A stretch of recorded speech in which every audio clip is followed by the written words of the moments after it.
Agravo de instrumento.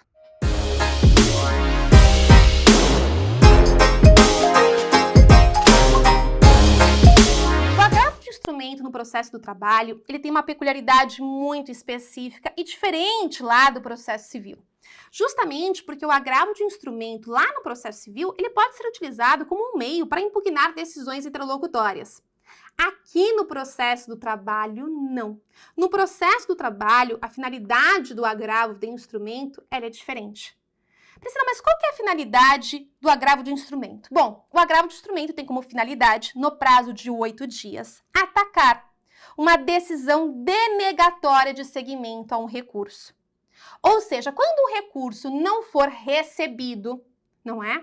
Eu posso me valer de um agravo de instrumento para fazer com que esse recurso seja assim recebido e então possa ser julgado pelo juízo ad quem. Então vamos pensar aqui numa hipótese, num exemplo, vou criar um exemplo aqui na tela para vocês, venham comigo. Bom, pensando numa hipótese, não é? Vamos aqui visualizar. Vamos supor que estejamos diante da seguinte situação. Vara do trabalho, TRT e TST, certo? Aí, vamos supor que tenha sido proferida uma sentença, não é? Sim, Priscila, foi proferida uma sentença aqui na vara do trabalho. Quando foi proferida uma sentença, eu me vali de recurso ordinário. E aí, o recurso ordinário, ele tem duplo juízo de admissibilidade, como os recursos em geral aqui no processo do trabalho. Então, vai ser feito um primeiro juízo de admissibilidade, não é? Aqui na vara do trabalho, e depois vai ser feito um segundo juízo de admissibilidade no juízo ad quem. Então, o primeiro juízo de admissibilidade ocorre aqui no juízo a quo e o segundo no juízo ad quem, certo? Perfeito. Pois bem, caso a vara do trabalho analise os pressupostos recursais, não é? Os pressupostos recursais do RO, ele vai analisar lá tempestividade, cabimento, adequação, preparo, entre tantos outros. E a vara do trabalho fala, este recurso não é tempestivo, e não dá seguimento a esse recurso, ele não recebe este recurso. Ao não receber este recurso, a vara do trabalho tranca o recurso. Quando ela tranca o RO aqui no juízo a quo, desafia o cabimento do quê? Desafia o cabimento de agravo de instrumento. Para que eu consiga destrancar este recurso e fazer com que ele suba para o TRT e seja julgado, não é? Conforme artigo 897, a linha B da CLT. Ok?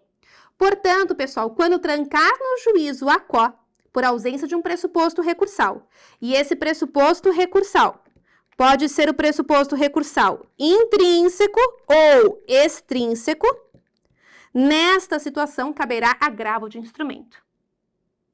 Mas quando trancar no juízo ad quem, não é? Quando trancar no juízo ad quem, por ausência de algum pressuposto recursal, aí nós temos duas situações possíveis. Se trancou no juízo ad quem, por ausência de pressuposto recursal intrínseco, caberá, não é o recurso cabível aqui, será o agravo interno. Agravo interno. Conforme previsto lá no artigo 1021 do CPC. Agora, se não chegou no juízo ad quem, e o ad quem identificou a ausência de um pressuposto recursal extrínseco, nesta situação cabe embargos de declaração. Cabe embargos de declaração. Por quê? Porque o embargo de declaração, equivocadamente do que pensam alguns, ele não cabe só para sanar omissão, contradição ou obscuridade.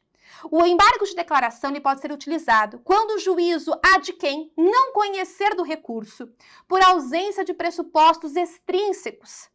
Então, diante de uma análise equivocada quanto aos pressupostos extrínsecos pelo juízo ad quem, eu posso me valer de embargos de declaração para que seja refeito esse juízo e então recebo o recurso.